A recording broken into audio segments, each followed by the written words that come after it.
एक और गर्मी का पारा चढ़ता जा रहा है तो दूसरी ओर सियासी पारा भी अब हाई है। आज हम आपको आगरा में सियासत के दौर में एक ऐसी शख्सियत से मिलवाते हैं जो बुलेट रानी के नाम से अब मशहूर हो चुकी हैं। ये बुलेट पर सवार हैं राजलक्ष्मी जी, जो इन दिनों बुलेट रानी के नाम से मशहूर हैं। बुलेट पर सवार हैं, हम देख रहे हैं बसंती रंग की इन्होंने साड़ी पहनी है और साड़ी के पहनने के बावजूद भी बुलेट पर सवार हैं। गले में रुद्राक्ष की माला है। क्या उद्देश्य है, क्या संदेश है और क्यों इतना हज़ारों किलोमीटर का लंबा सफ़र करीब 2 महीने से ज़्यादा का वक्त देने के बावजूद निकली हैं? क्या उद्देश्य है, क्या वजह है जो आप उद्देश्य को लेकर बाहर निकले हैं? Vote for Modi, vote for nation, ये मेरा नारा है। और इस बार 400 पार करके तीसरी बार नरेंद्र मोदी जी प्रधानमंत्री बनना है। इसी उद्देश्य को लेते हुए तमिलनाडु से दिल्ली तक 21,000 किलोमीटर 65 दिन बुलेट मोटर बाइक चला रही हूँ। अब ये कैंपेन आपने शुरू किया, इसके पीछे वजह क्या है? क्यों आपने ऐसा चुना कि vote for nation, vote for Modi? देखिए, एक सक्षम और सशक्त भारत के लिए अब हम बोल रहे हैं कि भारत में विश्व गुरु बनेंगे और विश्व गुरु बन रही है। कैसे बन रही है?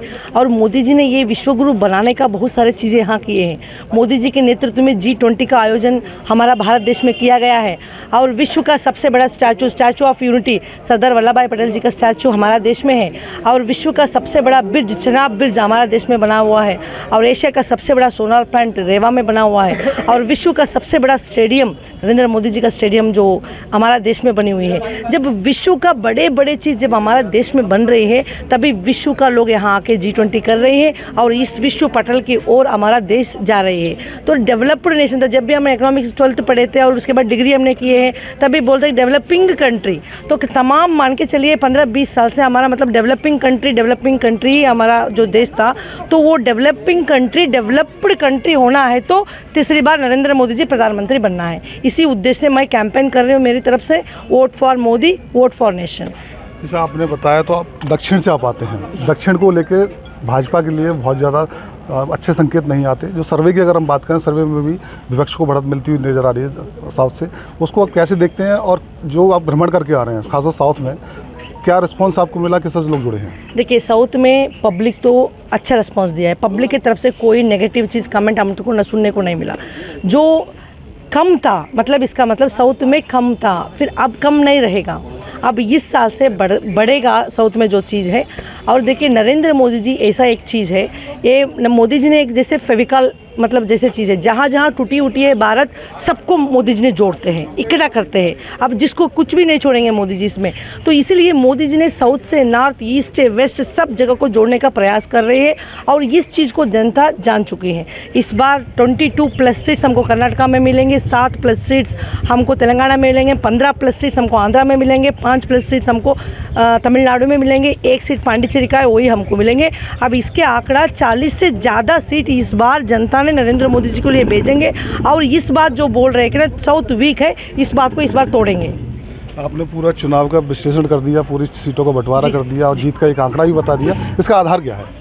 तो पब्लिक के मिल के आ रही हूँ, जहाँ भी हम जा रहे हैं जनता से बात कर रहे हैं। देखिए, किसको पसंद है किसको नहीं पसंद है पार्टी का लोग नहीं बोलेंगे ना, जनता बोलेंगे। और जनता के अंदर जब रेवोल्यूशन आएगा वही सही आंकड़ा है, वही सही निदर्शन है।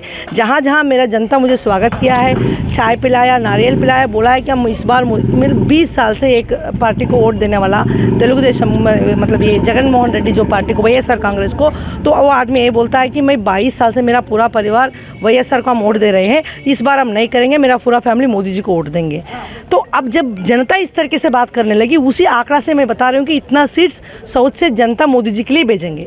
एक व्यक्ति का सवाल जी, कितना मुश्किल है एक महिला होने के नाते इतना लंबा सफ़र तय करना और घर से दूर रहना? देखिए, मुश्किल तो है। जो छत्रपति शिवाजी ने बोले हैं कि जो हौसला बुलंद है पहाड़ भी मिट्टी का ढेर लगता है। तो इस तरीके की मुश्किल तो हर जगह पे है। फिर भी मेरी पर्सनल चीज़ और मेरी पर्सनल मुश्किल के मतलब बावजूद मेरे लिए मेरा देश और धर्म ज़्यादा है और मेरा हर पल मेरा देश और धर्म के लिए है। नरेंद्र मोदी जी का नेतृत्व में मेरा देश और धर्म सुरक्षित है, इसलिए ये मुश्किल मुझे बड़ी बात नहीं है और जितना भी मुश्किल होगा तो उसको फेस करके मैं देश के लिए काम करूँगी। तो ये आप सुन रहे थे राजलक्ष्मी यानी कि बुलेट रानी, जो कि अपने कैंपेन को लेकर निकली हैं, vote for nation, vote for Modi. चुनावी दौर है, सियासत का दौर है और इस समय सियासत का पारा हाई है और ये बुलेट रानी उस सियासी दौर में आगे बढ़ती जा रही हैं।